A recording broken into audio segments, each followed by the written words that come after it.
Guys, sino nakapanood kahapon sa ASAP, City, Australia, 'di ba? Sobrang kilig kahapon. Panood ko, grabe si Pamut. Kung hindi talaga niya mahawakan si Kim, yung dawi niya ginanon.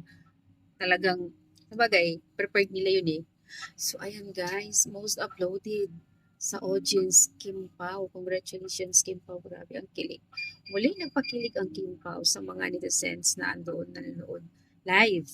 So, nakakatuwa. Siyempre, yung effort nila na sobrang nagpapakilig sa mga netizens, lalo na sa mga nandoon mismo. Akala ko nga hindi yung tipong walang mag-audience sa kanila. Pero grabe guys, sobrang kinikilig ang doon. Hiyawan sila noong time na kumanta na sila. Yung pag ano ni Kim sa kanya, pero yung ngiti ni Pao, grabe nung inakbayan ni Kim, yung ngiti ni Pao, grabe talaga.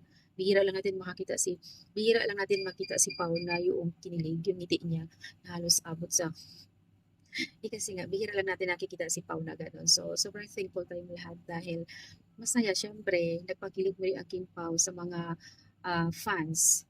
At alam natin na may something pero syempre iba pa rin talaga yung nakikita sila sa stage na nagpe-perform. Yun nga din yung inaantay din natin na makikita sila habang nasa labas pero or something kumakain, dalawa lang sila pero never natin sila makikita. Yan talaga yung inaabangan ng lahat.